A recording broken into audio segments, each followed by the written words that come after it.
Don't forget to like, subscribe, and share the videos.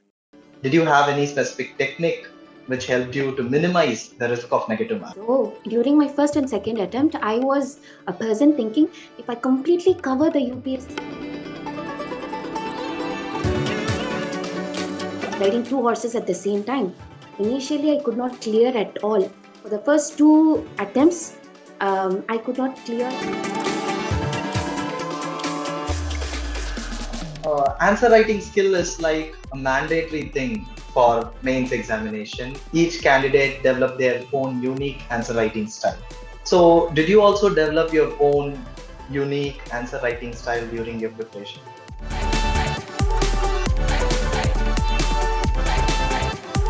Write a lot in a very short amount of time. Ma'am, so when did you start writing answers in your preparation journey? So I started writing answer just.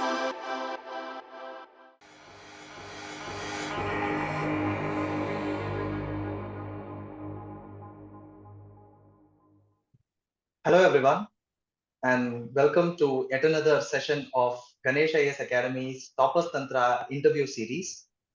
You all know that in this series, we engage with toppers and achievers to uncover the strategies which led to their success and also to gain valuable insights from their experiences. And today, we are extremely happy to have with us Ms.VAISHALI IAS from 2023 Civil Services batch. Vaishali ma'am is currently serving as an assistant collector in Navsari district of Gujarat. Ma'am, we are extremely happy to have you here on Toppers Tantra interview series of Ganesh I.A.S Academy. And thank you so much for graciously accepting our invitation, ma'am. Oh, thank you so much for calling me. Yes, ma'am. So, ma'am, let us begin by diving into the very foundation of your journey. So every aspirant has a unique motivation which drives them towards civil services. So could you share with us what initially inspired you to pursue a career in civil services? So my grandfather is a research scientist of rank E, India DO. So he worked for the Integrated Missile Development Program, especially for missiles Prithvi and Nag and Trishul as well. So he had always had this idea, at least one of his grandchild should pursue civil services because whoever came to head the mission were all I.A.S officers. So it was always his idea. Once I completed my UG degree, I thought, okay, maybe I will look around various field for now to decide what my future could be. I started pursuing my PG preparation for my MDS examination, as well as I then at that time I got to know UPSC exam exists because my grandfather also used to talk about that. So I thought, okay, maybe I'll prepare for UPSC as well. I was riding two horses at the same time. Initially, I could not clear at all. For the first two attempts, I could not clear even my prelims. Later, I decided I have to let go of one of the horses. Then I started indulging myself full time for UPSC while managing my work. So this was my fourth attempt, and my first interview, second mains. That's interesting, ma'am. From your grandfather, your inspiration has come. That's really interesting. I've always, sorry to interrupt, I've always like this confused person, like what to do, what to do. It took me like 3 to 4 years to finally decide, okay, maybe I have to let go of one of the horse. The fear of unknown. What if I wouldn't clear UPSC?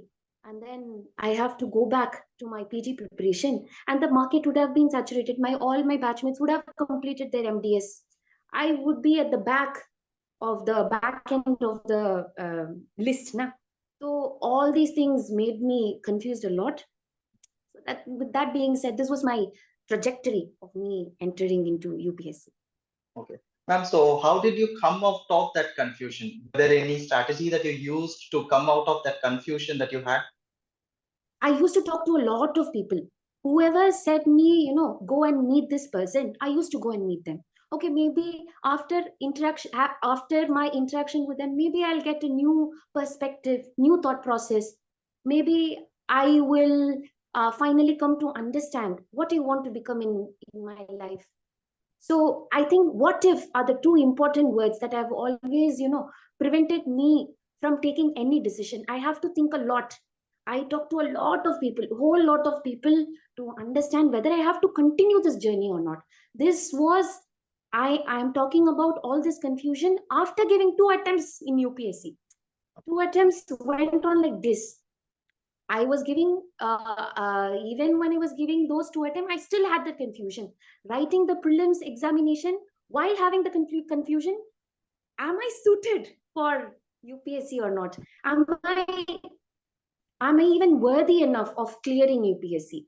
So I had to talk to a whole lot of people to get that confusion out of my head, to finally give 100% of myself for this examination. That's wonderful, ma'am. That's really inspiring. Ma'am, now let us get into the strategies which helped you to succeed in civil services exam. Ma'am, we all know about the vastness of the syllabus of UPSC Civil Services exam, and there are a range of subjects to be covered. So how do you decide on how deep to get into a particular topic in a subject? From this interview, I think you could have slightly analyzed, like, I am falling on the overthinker spectrum. So I, as a person, have to be very clear enough what I need for this examination, what I have to study, to not waste time on thinking over and over again, okay, well, will this be the right material, okay, or not? So initially, for the first 2 attempts, I did the same thing. I was an overthinker. I used to look for more deeper information like that. But for my third and fourth attempt, my third and the fourth attempt, I had clear intention. I am here to clear this examination. I just need to have the right amount of information that would make me write the answer that would be relevant for that question. And at the same time, I would write enough answer that will give me edge over the other candidates. So getting 4.5 is okayish. Okay, good, well enough. But 0.5, 5 mark here somewhere. So 12.5 in a 20 mark question. So I was looking around for areas where I can improve those marks. So I went after those quality materials that would give me edge. So 3 things I did. One is doing your newspaper diligently. Current affairs has to be current at the end of the day. There is no point in postponing current affairs. When the name suggests, it has to be current. Yeah. Then is compiling and creating your own material. So if GS1 is tomorrow, I should have my own GS1 ka booklet. That GS1, my booklet for GS1 would contain the clippings from newspaper and the resource material available in the internet. But now, boiling down to your question, how will I know whether that information is enough or I have to go deeper? At the same time, that information should give me edge over other candidates. You have to rely on the syllabus. So for example, okay, essay, no, sorry, I'm just mixing Hindi. I'm getting used to that language. So now today we read the newspaper. There is a HEMA committee report. I am a beginner in this UPSC journey. I really don't know how much I have to go deep into this report. Okay, let's just take that. So what I would suggest is just brush through the newspaper, just brush through, and then take your UPSC syllabus. Where would I fit this AMA committee report into? Is it GS1, GS2, GS3, GS4? So if I fit into it, okay, now I'm fitting into it. So how deeper I have to go into? You have to look at the past year question papers. Will they ask specifically about HEMA committee? No. They will ask in the larger context of women's safety. So I need not know about the HEMA committee, but I should be aware enough to quote that HEMA committee report whenever they pose a question about women's safety. That will give edge to your paper. I am bringing relevant fact. I am not wasting my time digging deeper into the information. At the same time, I'm taking edge over other candidates. That's it. That's The three very things useful. has to collide. That's interesting and very useful. This will be very useful for aspirants who are preparing now. So, ma'am, some aspirants use mnemonics, mind maps, and also other unique techniques that they know to remember and recall information more effectively. So, did you also develop any such method during your preparation, and how useful was that? I did not take notes much. I did not make handwritten notes. Yes, I did make handwritten notes of even NCRT. It was completely irrelevant. That was so negligent of me, not understanding my competition, to make also all those unnecessary notes during my first attempt. But during my third attempt, I was seasoned enough to decide I don't want to make mind map. I decided not to do any of those things where that would demand time from me. I was working as well. So, sorry. So, I used Microsoft OneNote to create like a clear cut point to point. For example, if they ask about electricity, what do you say? Consumer efficiency. That would be the only word in my note. Consumer efficiency. That's it. So these are I made like a point to point note, but not mnemonic or mind map as such. Ma'am, next coming to the strategies that you use during exams. So, ma'am, one of the most important aspect of prelims is the challenge that is posed by negative marking. So, what was your approach in handling this challenge of negative marking? And did you have any specific technique which helped you to minimize the risk of negative marking? Yeah, so during my first and second attempt, I was a person thinking if I completely cover the UPSC syllabus, if I'm completely thorough of all the things that I have to study, then I will ace the exam. None of these questions will be unanswerable for me. I will ace the exam. But the problem is, no, you have to ace the system. For that, you need to have clear strategies for your prelims. One is you need to solve previous year question paper. Why? That's the most important thing. You complete the syllabus or not. That's like the secondary and the least important thing, I would say. You have to solve previous year question paper at any cost. And then solving, you shouldn't just stop with solving. You have to spend 4 to 5 hours into analyzing where you went right, why you went right, how you went right, and equally spending important time for why, how, and where you went wrong. That's like the most important thing there. Na? So this will make you develop your own elimination strategy. Elimination strategy is crucial. Maybe this time UPSC prelims was clear cut, straight.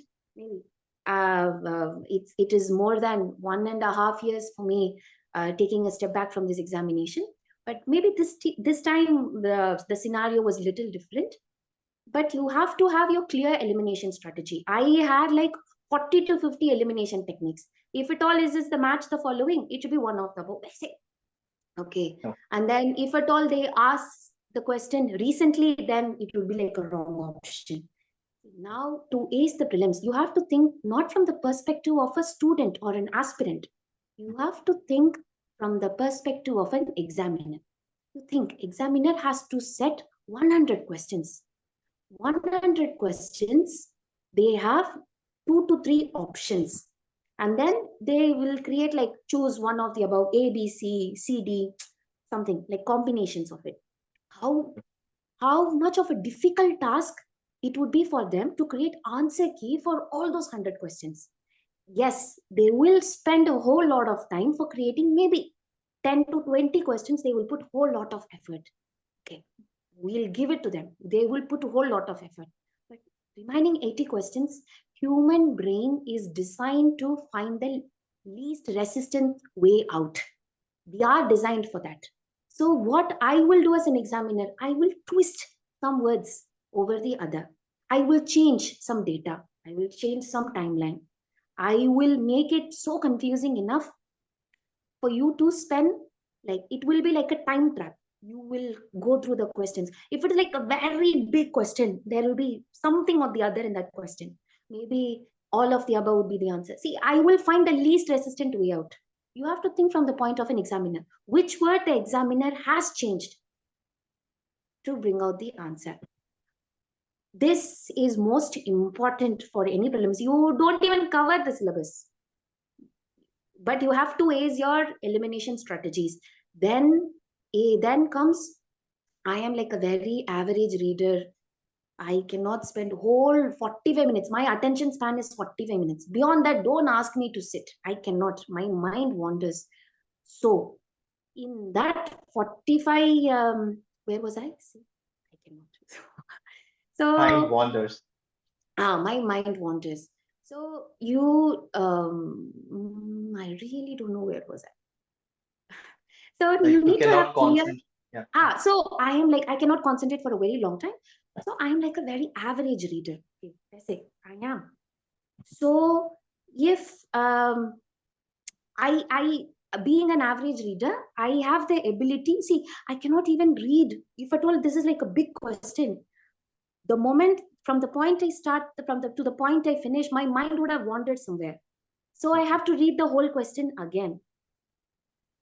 So for a person like me, you need to solve a whole lot of questions. In the UPSC, in my first and second attempt, I tried solving like 60, 70 questions in my first attempt, 80 questions in my second attempt.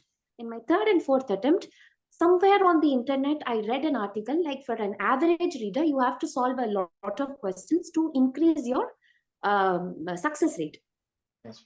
The positivity rate. Na? So I solved 94 questions in my third attempt and 96 questions in my in my fourth attempt. So I scored around 120 to 115 to 120-ish in my third attempt. And in fourth attempt, I scored around 110 to 105 to 110. So this was my strategy. One is acing the elimination techniques. Second is increasing the number of questions you solve. That's really interesting and useful again.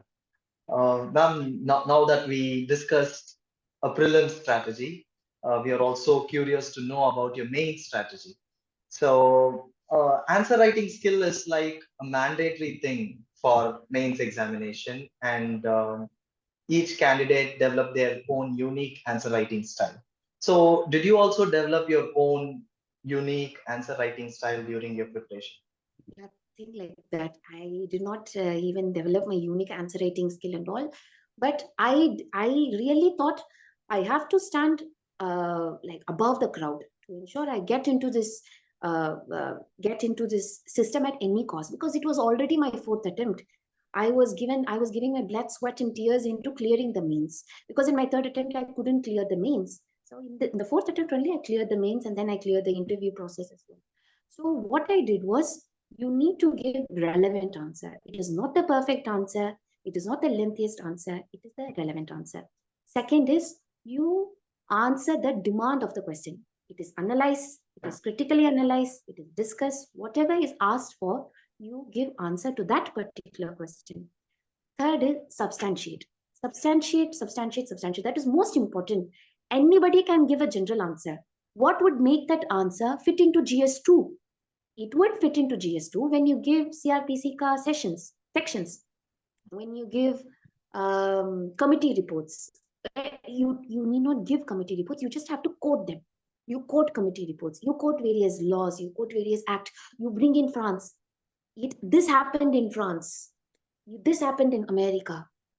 So this is how you substantiate your answers. This will make you stand apart from the crowd. And then the most important thing is completing your answer on time. It doesn't important. There are perfectionists going through this examination process thinking they will write the first perfect answer, beautifully written answer, then they will have to move on. No, you have to answer according to the time that has been given to you, as within the time limit that has been given to you. Is it worthy enough to spend 10 more seconds for this question? At the end of the day, when you know you won't be awarded more than 4.5 marks, keep on running. You complete the paper.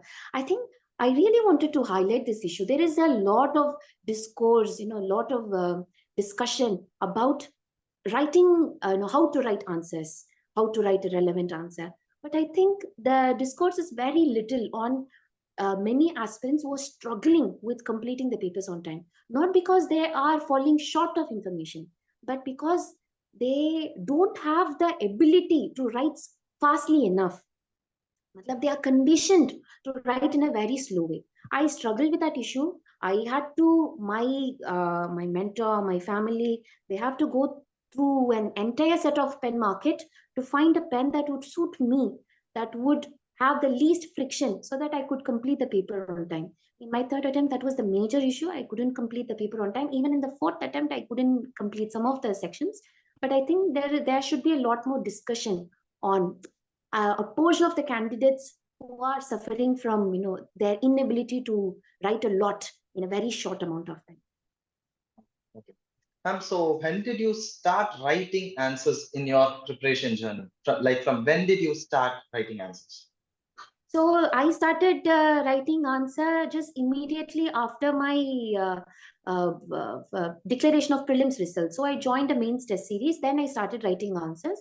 Then I realized how much I'm falling short. Like I'm finding it very difficult to prepare for the test series, because one week after the other, you need to have all those materials ready so that you can sit and study. I was falling short of all those things. It was in my third attempt for the mains test series program I started writing answer. But before that, during my preparation, no, I did not. I did not focus on answer writing. Fine. That was again useful, ma'am.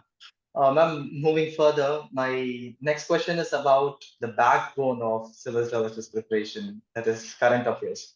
So with so much happening around the world, aspirants might find it difficult to keep a track of everything which will be relevant for exams. So how did you manage to stay updated with current affairs? So staying updated with current affairs basically boils down to choosing a good newspaper and then choosing a very good compilation material that is available on the internet. I initially started with one newspaper that was heavily inclined towards, using flowery English. Despite, coming from English medium, despite being very comfortable with the language, I slept. I could not complete I couldn't, I was finding it very difficult to complete such a heavy newspaper. Then I decided, I stuck with Indian Express. That was my sole newspaper. That's like a very simple newspaper. It is written in a very simple way. I decided to stick with Indian newspaper. Then I used a compilation material, that is the monthly magazine of a coaching session. So that was available on the internet. But what I did religiously was, after reading the newspaper, I would use my Microsoft OneNote to you had like separate notebooks for GS1, GS2, GS3, GS4, and within the GS1 notebook, it was divided topic wise into various sections. So I would go through if at all, so today is August, I would be going through July month's current affairs magazine. Every day I would go through 6 to 7 pages and then cut short the relevant information and paste it on my OneNote. Okay. I kept on doing it. So at the end, I just transformed the sections of that OneNote book into a PDF. I printed it out. Then my GS1 notebook became ready. So this was the only thing that I did. But you have to do it very religiously. One day, 2 days, it is fine, but it takes a lot of time, but maybe it is necessary to do what to do. Yes, ma'am. So my next question is like a follow-up to this. So this entire civil services preparation process with exams in multiple stages, and that one cycle goes for one complete year, and this can be tiring for many aspirants. So were there any daily rituals or activities that you followed to stay grounded and keep yourselves balanced? So I studied from the comfort of my home. I did not move to even to Chennai or anywhere else. I studied from a place called Karunguri in the district of Chengalpattu. So I used to go to family functions. I used to go to theater with my family, if at all time permits. And then I'm also not feeling guilty enough for enjoying those luxuries. given that time is a very limited thing during UPSC preparation. And then you have to find certain hobbies that could make you engaged. And then at the same time, you have to talk to a lot of people. You continue to talk to your mentors. You continue to be, if at all you have joined a coaching classes, you continue to be associated with them. That would also ensure that you're not sitting alone and preparing. And then you have to solve a lot. Once you see 70 marks in a prelims, okay, if at all you're taking a test series, UPSC test series, if at all they give you a score of 70, it's a humbling experience. You will think, okay, now I have to sit and study. That will make you grounded. So it is about consistency. In one test series I'm scoring well enough, then the second test series I'm scoring 70, then it will keep you grounded. Like it's a humbling experience only. Ma'am, you talked about your hobbies. So during your preparation or even before that, you might have had a set of hobbies. So have your hobbies changed since you took on this role, or have they remained same? So changed after taking the role of an assistant collector. Exactly, ma'am. After getting into service.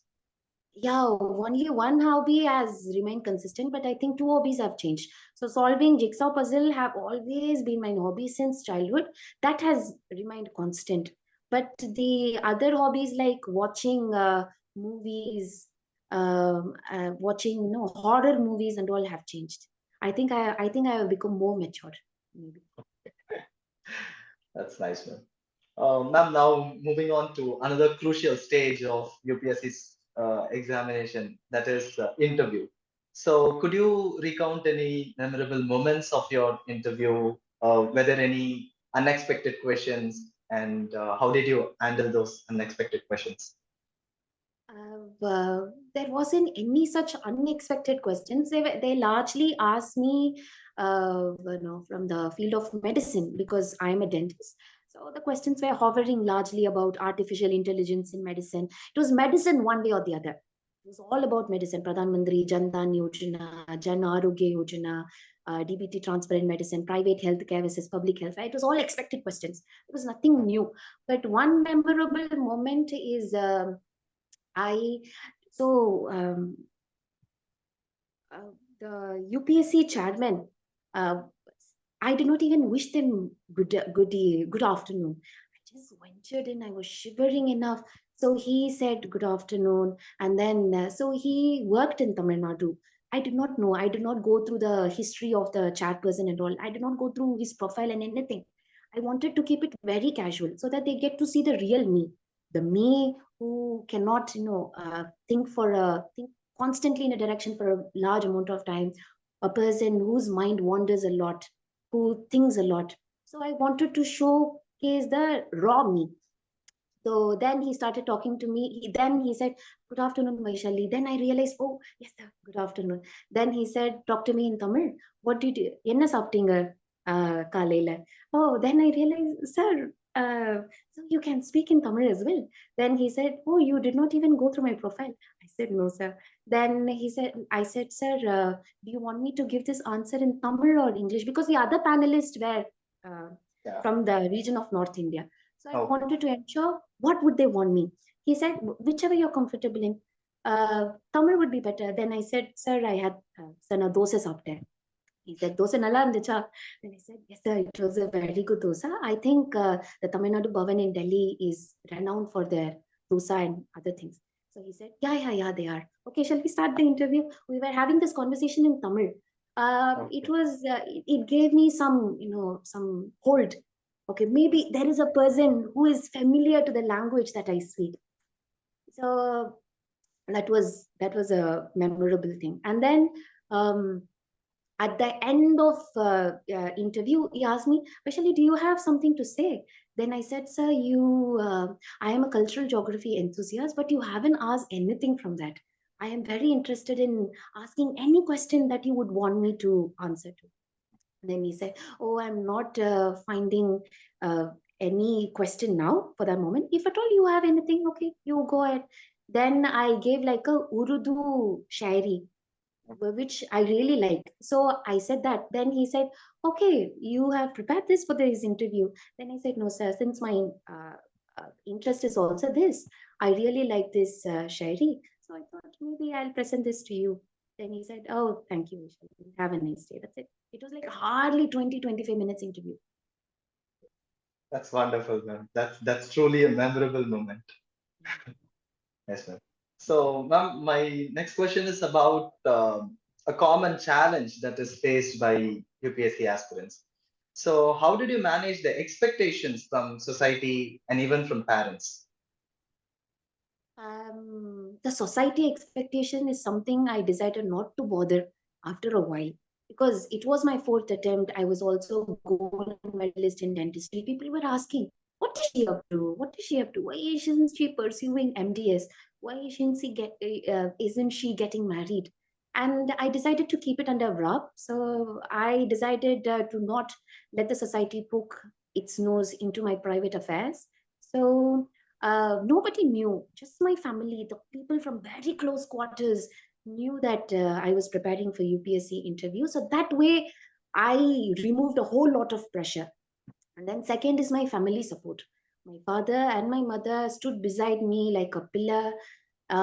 They decided not to budge into any of the unnecessary question people posed to them.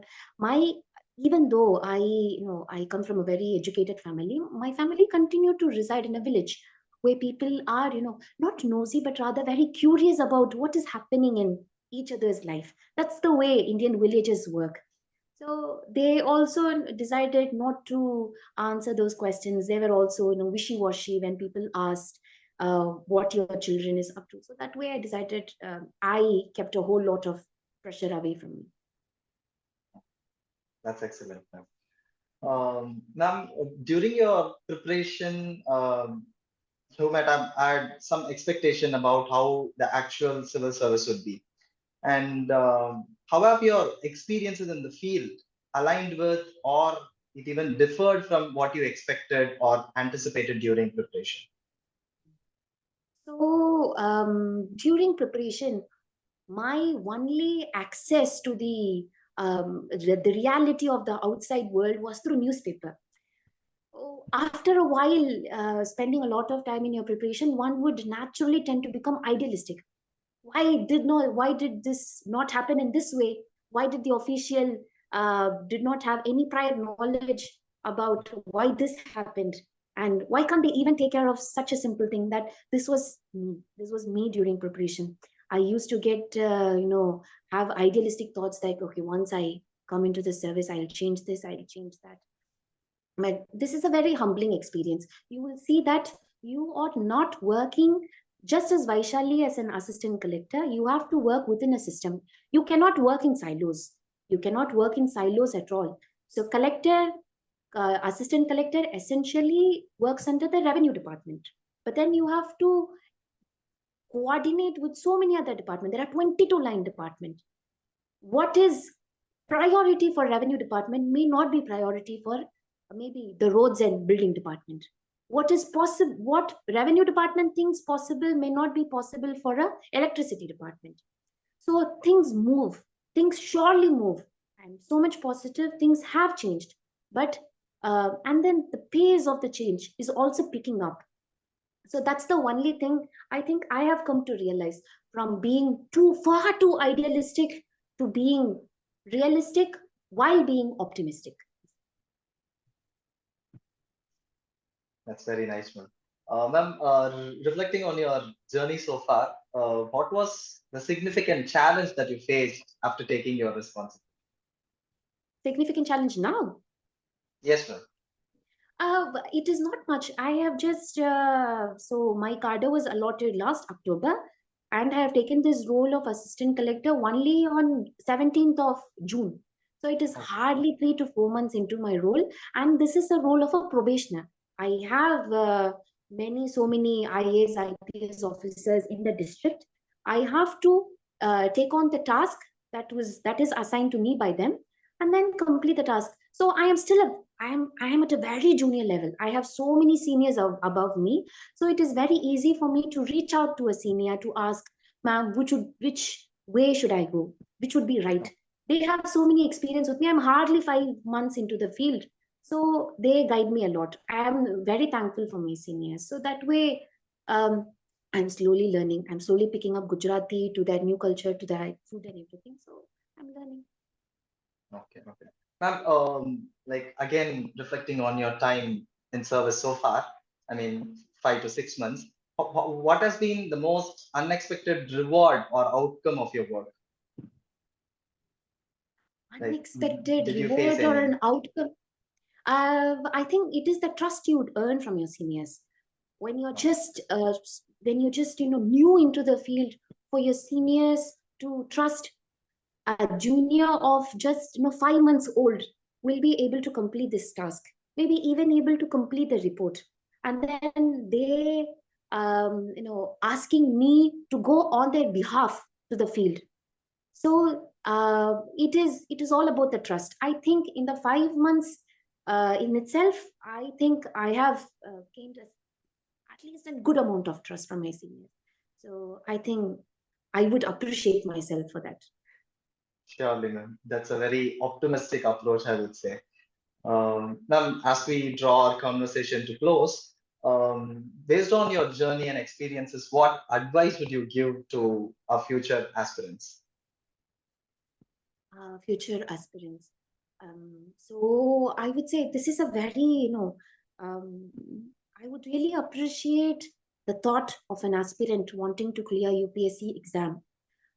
I am by their side. I would, if at all someone reaches out to me, I'm ready to help. But at the same time, we cannot work as an individual in the society. I really want to tell this to aspirants. We have our family, we have our brothers and sisters.